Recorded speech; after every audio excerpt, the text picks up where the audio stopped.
Hello and welcome back.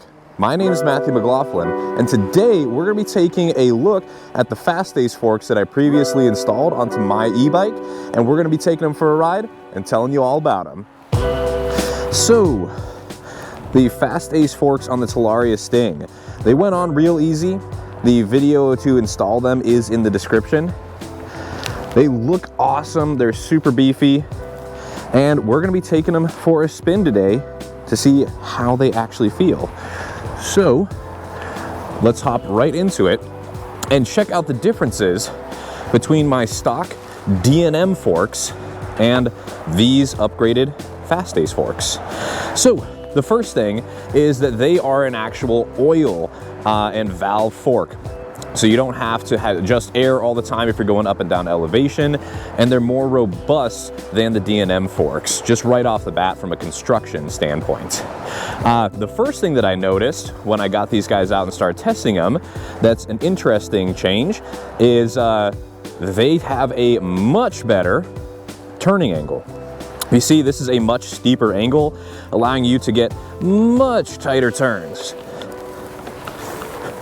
So all you trail riders, you guys are going to love that setup.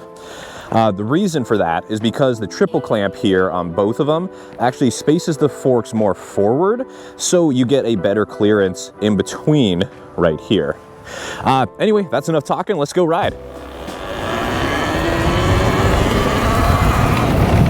So the first thing you notice when you start riding on the Fastace forks is just how smooth the ride is. They are butter. I mean, you know how GoPro footage, when it's stabilized next to regular footage, just kind of looks, you know, insane, like it's floating through space? That's how you feel through your eyes while riding on these forks. The D&Ms would give a little bit of juddering, and wearing glasses and goggles and everything would make it so that it wasn't a super clear vision. But because these are so supple, you can dive right in with zero problems, and you just feel in total control because of that. Oh, construction gas. So they're super supple, very easy to control, and very comfortable to ride on. One other thing that you notice compared to the D&M forks is the bike now has a lot better balance. Previously, the D&M forks had a little bit more progressive rate than the rear spring and shock setup did. So the front fork would kind of bounce around a little bit, whereas the Fastace rear shock would be supple and feel planted. Now, since both are aligned with their entire setup, you don't have any of that, and you have total control going into absolutely everything.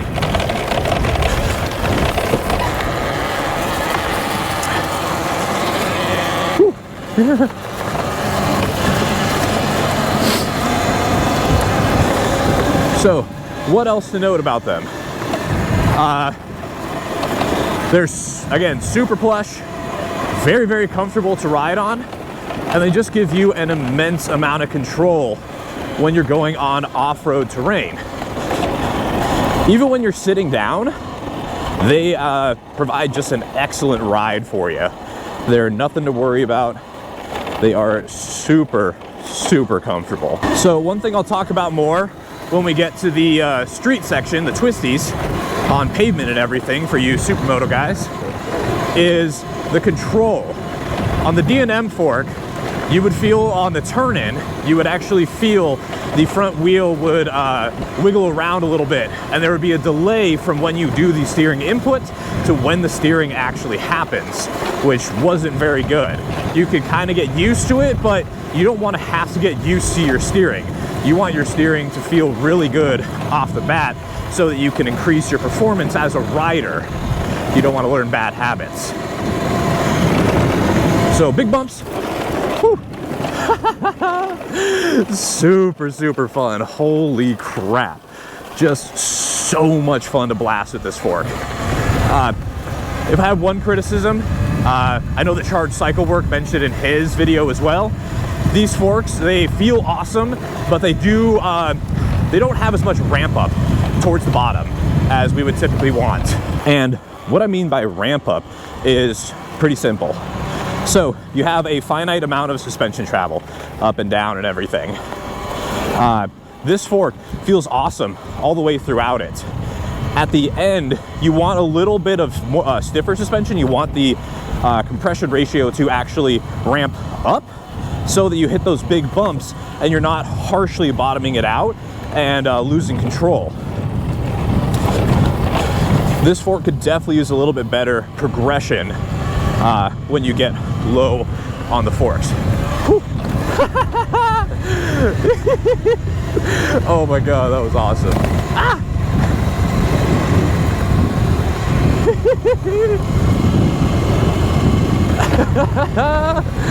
Oh my God, it's so much fun. So they're also just stiffer, and not talking about how they actually feel because I already said they're plush, but when I say stiffer, I mean you just don't have the flex, both side to side, and you don't have as much where the fork actually moves out of the way, like the front wheel kind of moves away from the bike itself. So the wheel on the D&M would kind of move side to side, and the forks would bend ever so slightly out on bigger hits. With this fork, that just doesn't happen. So you have really, really stiff in as far as just straight line performance goes. It just moves, the suspension does its job, and you don't have that outward flex that the D&M had. And a big thing, which we'll get to in a second, is you definitely didn't have the wheel wobble that happened on the D&M fork. So we're gonna head down there and show you what it's like on the twisties. So the next section that we're going to is the streets for the supermoto riders, because this bike is basically an electric dirt bike supermoto. It's awesome. Okay, so right into it, into the twisties.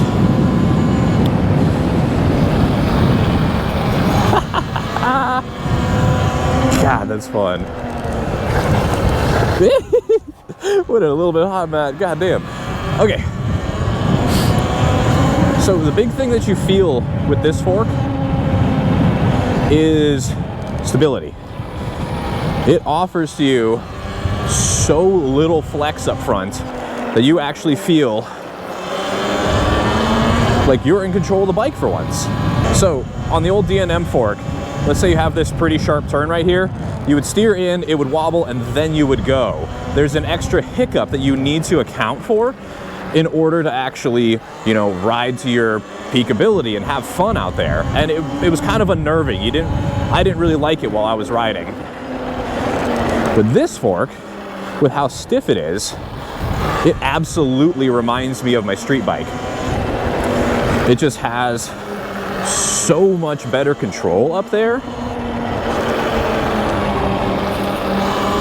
that you do not have to stress about it whatsoever.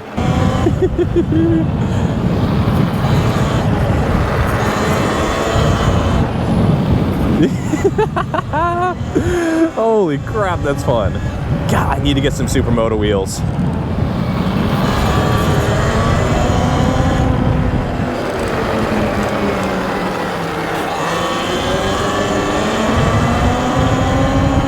That is just so much fun. And then coming into the turn, hit the apex, set up the next one. Nice and technical. Okay. So the nice thing on street as well, obviously we're on really nice concrete, so there's not very many bumps to worry about or anything. So considering the only bumps that we would ever feel are the little cracks where they actually, you know, groove it so that the pavement doesn't crack, you already don't feel much. Even with the D&M fork, it was very good on pavement and everything, as it should be. But this just takes it to the next level. I mean, I'm sitting down this entire time, as you know, you probably should be when you're riding on pavement and everything, and there's nothing. If you told me there was a bump in the road, I wouldn't believe you. That is how good the suspension is on hard surfaces. So talking about turning circle, which, you know, works pretty good right there. I know that I couldn't do that on the other D&M because I've tried to do it at that exact same spot. But I want to give you kind of a good demonstration of how the better steering lock actually works. So right over here, there's a cool little path that's super tight. So we're going to show you how that works. So you can see real tight apex right there, going around. Got to get that one and then set up. Whoa. Right there, I would have ran out of steering on the D&M. I would have smacked right into the steering stops and I would have been over.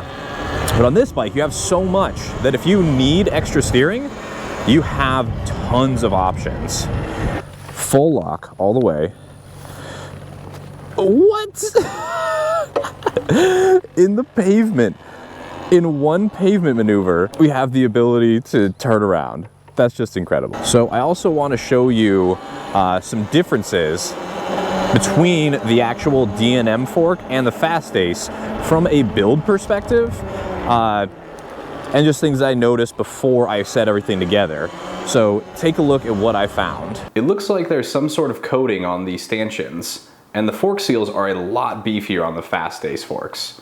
Plus, notice the lack of warning labels towards the bottom. So this is the triple clamp from the D&M fork. This is the clamp from the Fastace fork. And if you can tell, the D&M fork is much more parallel, meaning the three holes where the steer tube and the forks themselves line up is much closer together. You'll see on the Fastace that the holes of the forks are much lower compared to the steer tube.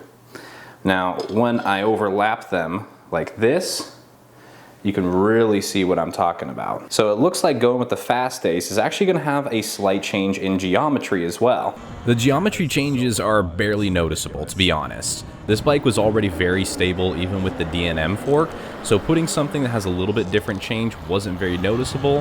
However, that turning circle is much tighter, so I still consider it an advantage to the Fastace. What's mind-blowing to me too is that I have, full bore MX tires on right now. They're the Dunlop ALX13RCs. They're their softer compound, which I wanted because it's a lightweight bike, and I'm not doing much mud anyway. But man, they handle good. So what, might you ask, are my final thoughts on this fork? Well,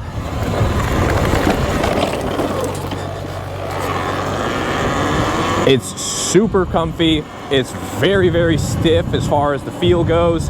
It's a blast to ride on. It looks good, and it's $700. It's less than $1,000 by a significant margin. Plus, if you use the code in the description, you'll get 5% off, making this thing even more affordable. This is the best fork to put on your Talaria Sting for under $1,000, in my opinion.